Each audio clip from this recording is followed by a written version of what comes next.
Is this entertaining? My patience is waning. मेरे को सुसु आया भाई। बड़ा हरामी हो बेटा। मुझे ये जैसे शो में समझा ये क्या है ये?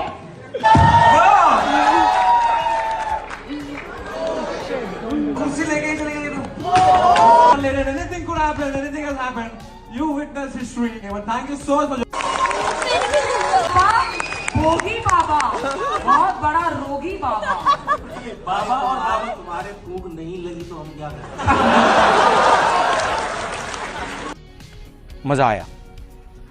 तो दोस्तों क्या है सबके स्वागत है आप सबका एक और नया अमेजिंग समर एना रोस्ट में। तो अपनी बेल्ट की सीट बांध लो, सीट की बेल्ट बांध लो, अपने सामान के ऊपर से हाथ बाजू में रख के उसको घुजाना बंद करके शुरू करते हैं समर एना रोस्ट। और इस दीपक कलर की झाड़ गिनने वाले इंसान के बारे में क्या ही बोले। देखो ये किसी की डिसेबिलिटी के ऊपर मजाक उड़ा सकता है, किसी के कलर के ऊपर मजाक उड़ा सकता है, किसी के लिए इंसिक्योरिटी के ऊपर मजाक उड़ा सकता है और उसको बोल सकता है क्या क्रेजी जोक मारा है भाई, ओ माय गॉड क्या ही क्रेजी कर दिया है भाई, क्रेजी। तो दोस्तों जैसे जैसे घोर कलयुग बढ़ता जा रहा है, कलयुग आगे आगे बढ़ते जा रहा है, वैसे ही इसका शो इंडिया और लेटेंट पॉपुलर होता जा रहा है। तो मैं ये प्रेडिक्शन करता हूँ, ये भविष्य का गवाही करता हूँ कि कुछ साल बाद ये शो Amazon प्राइम वीडियो पर तो नहीं पर एक्स वीडियोस पे आ जाएगा। तो दोस्तों बरसों पहले मेरे पापा ने कहा था कि समय बहुत ही बलवान होता है, पर इस समय को देख के मुझे ऐसा लगता है कि समय बहुत ही चू है और समय को देख के ऐसा लगता है कि भाई उसके तन्मय भटका ऐसे अभी भी मुंह में ही फंसा हुआ है, ऐसे तो बातें करता है भाई क्रेजी ऐसे बातें करता है जैसे तन्मय भटका अंदर है ही पहले से। तो दोस्तों मुझे ये फैक्सोलॉजी क्या बोलते क्रोनोलॉजी समझ में नहीं आती कि जब भी मैं ऐसे वीडियो बनाता हूँ समर एना रोस्ट या फिर किसी भी बड़े यूट्यूबर के ऊपर रोस्ट बनाता हूँ तो मेरे कमेंट सेक्शन में आते कि तेरी औकात क्या है, ये वो इतना बड़ा यूट्यूबर है और ये वो बोल के ऐसे कमेंट आते हैं। फिर मैं उनकी आईडी पे जब चेक करता हूँ तो उनकी एज होती है 9 साल 10 साल के बच्चे, तो मुझे ये नहीं समझता। फिर मैंने और डीप रिसर्च की, मुझे ऐसा पता चला कि समय को रहना पे रोस्ट बनाता हूँ तो इतने बच्चों के कमेंट क्यों आते हैं। और रिसर्च की हमारी जो झाटू रिसर्च टीम है उनने भी रिसर्च की। फिर हमें पता चला कि ये जो समर एना की जो ऑडियंस है बच्चों वाली ये मिली है गेमर फ्लीट से, और गेमर फ्लीट से भी उसको ऐसे ही नहीं मिली। गेमर फ्लीट का उसने चोको लिया था, जिससे पहले तन्मय भट्ट का लिया था, बाद में उसने गेमर फ्लीट का चोको लिया और तभी उसकी वजह से 9 साल की 10 साल की ऑडियंस आती है। कभी कभी एक तो मैच्योर लोग भी आ जाते हैं, वो भी बोलते कि भाई अच्छा रोस्ट मारा है, पर जो बच्चे आते हैं 9 साल के 10 साल के भाई इनको बोलना चाहता हूँ कि कंट्रोल।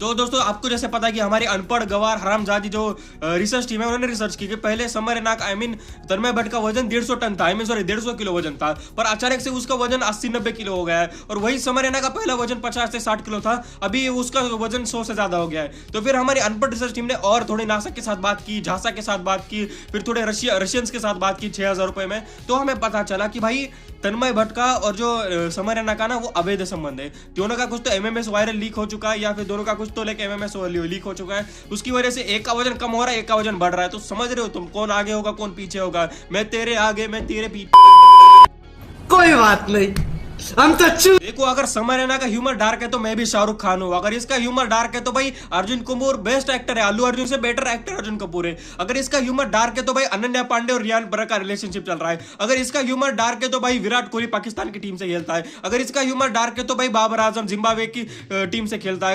अगर इसका ह्यूमर डार्क है तो भाई बेन स्टोक्स ऑस्ट्रेलिया की टीम के खिलाफ शतक मारता है। अगर इसका ह्यूमर डार्क है तो भाई USA के लोग काले दिखते हैं। इसका ह्यूमर अगर डार्क है तो यूरोप में भी अफ्रीकन रहता है। इसका ह्यूमर डार्क है तो इसकी माँ का दिमाग कंट्रोल।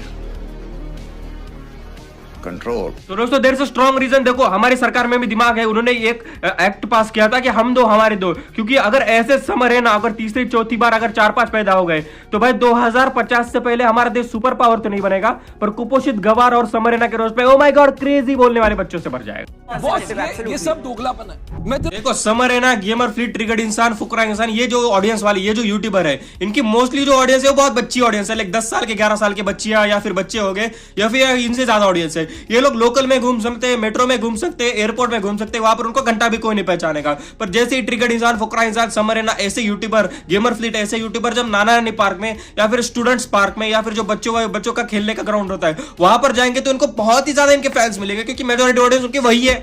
हमारे जैसे अडल्ट लोग 18+ लोग इनको जानते भी नहीं है, मालूम, जो बहुत कम जानते हो। ट्रिगर्ड इंसान की एंगेजमेंट हो गई मुझे अभी 2 दिन बाद पता चल रहा है, क्योंकि मैं उसका कंटेंट उतना देखता ही नहीं। पर मैं देख रहा हूँ कि इतने बच्चियां लोग या फिर छोटे छोटे बच्चे लोग, भाई मैं यहाँ पर खेलने जाता हूँ ग्राउंड पे, वहां पर बच्चे को मारोगे, ट्रिगर्ड इंसान की मैरिज हो गई, एंगेजमेंट हो गई। भाई कैसे भाई इतनी बच्ची ऑडियंस कैसे? देखो बच्ची ऑडियंस से पैसा तो मिलता है भाई, मुझे भी चाहिए बच्ची ऑडियंस। जो भी बच्चे देख रहे हैं 12-14 साल के, मुझे सब्सक्राइब करो, लाइक करो, और मेरे नाम से आके किसी दूसरे यूट्यूबर को गालियां दो जो मुझे मेरे ऊपर रोस्ट बनाएगा। देखो ये ऐसे जोक मारता और ऐसे दिखता है ना भाई, अजय देवगन तक इस पे विमल ना थूके। और देखो किसी की डिसेबिलिटी के ऊपर हंसना, किसी के ऊपर मजाक उड़ाना, देखो कॉमेडी का एक पार्ट होता है डार्क कॉमेडी। पर इंडिया में मुझे लगता है कि डार्क कॉमेडी नहीं चाहिए, क्योंकि यहाँ के लोग ज्यादा ही सेंसिटिव है और ज्यादा ही, अभी देखो सेमा रहने की वजह से वो कम सेंसिटिव हो रहे हैं। पर देखो ये केनिया में तो नहीं रहते, अपन युगांडा में तो नहीं रहते कि भाई ऐसे किसी के ऊपर स्किन कलर के ऊपर मजाक उड़ाना। देखा है मैंने 4-5 बार, उसके जोक्स भी देखे। या फिर एक कंटेस्टेंट आया था, उसके डिसेबिलिटी के ऊपर मजाक उड़ाया था। ऐसे ये अंडरस्टैंडेबल नहीं है, किसी भी रेफरेंस में ये अंडरस्टैंडेबल नहीं।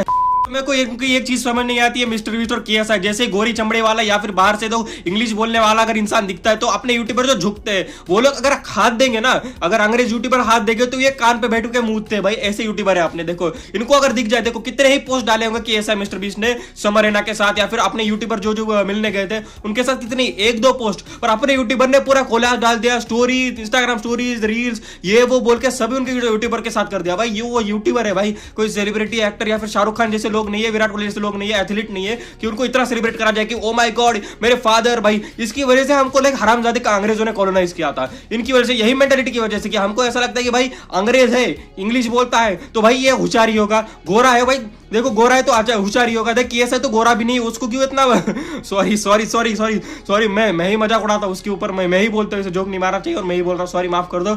और मैं आखिर में अपॉलॉजी भी मांग रहा हूँ। देखो किसी को अगर बुरा लगा हो तो भाई मैं माफी मांग दो, अपने हाथ जोड़कर। देखो एक हाथ में मोबाइल पकड़ा है, हाथ भी नहीं जोड़ सकता। और चैनल को लाइक शेयर सब्सक्राइब कर दो, 1000 सब्सक्राइबर्स का टारगेट है वो भी कंप्लीट कर दो। मैं मिलता हूं अगले वीडियो में, तब तक के लिए बाय बाय, जय हिंद एंड आई रिजाइन।